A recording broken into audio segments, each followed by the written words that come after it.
What's going on, guys? Turning to Trainer with MKE German Shepherds, and if you take a look behind me, you can see little girl. Hi, look who's back. It's Miss Echo. Echo. She's getting reacclimated to the car. So you can check out my other videos if you're not familiar with the channel. I am Tarina, and this is one of my dogs, Echo. She was our keeper from our previous litter that we ended up rehoming just because she didn't pass our temperament test. So we rehomed her about a month ago, and she went to a home up in Appleton. She had a German Shepherd brother. We had a 3-hour play date for her to get used to her new family. Everything went off pretty good. Updates was that she was doing well, but turns out that she just wasn't a good fit for their other dog. So she is very bossy, and I knew that. Echo.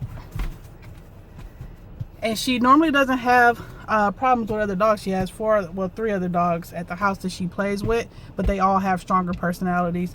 My guess is that this other dog was just kind of letting her run over him, and she did it. So she wasn't a good fit, so she ended up coming back. Of course, I'm gonna always take my pups back. So here she is. I let her run around in the park for a little bit, let you guys see where we are. We're in Wisconsin, so you see snow. We had rain yesterday and it was about 40 degrees, but right now it's about 14 degrees and it is freezing. So we were out there for a little bit. She took right back to me, said, "I didn't forget you." We're gonna take her back to the house. Let Trainer Don see her, and Miss Maya. She's been calling every dog Echo since she left, so they'll be excited to see her. But Miss Echo is back on the yard, guys. All right, guys, here's a shot of Miss Echo right back in her same spot, same bones.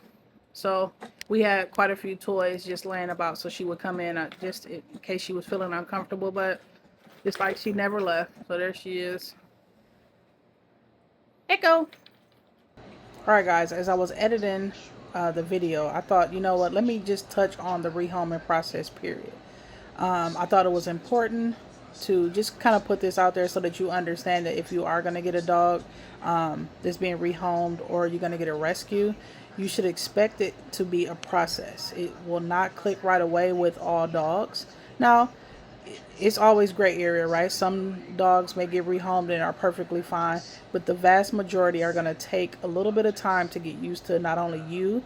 If you have family, it's going to take time for them to get used to the family, the routines, and their new surroundings. Heavy on the routines, because my routine will be completely different than you and your household, right? And I'm using myself as an example. Just think general, just general information is that vast majority of dogs will take a little bit of time to get acclimated to how you do stuff. So because I work early, my dogs are normally up early in the morning. We're talking about 4:30 a.m., right? But if they go to another household, that may not be factual. What if they work third? What if they work second shift? Or what if they're just, not morning people, right? So if the dog is used to getting up at 4:30, you are not used to getting up at 4:30, there's a little stressor there. So just think of it as a process. This is going to be new for both of you. Remain patient, remain caring, and just with the understanding that, how would you feel if you were dropped off in just a brand new environment, right? Some of us will flutter, and other people, it may take them just a little bit more time. Dogs are the same way. So if you are thinking about getting a rehome dog or getting a rescue, just understand that I'm thinking that it'll take about like 3 full months for them to just get fully used to you, the environment, and everything else, right? So just give them that opportunity. Try to remain patient, and they will flourish.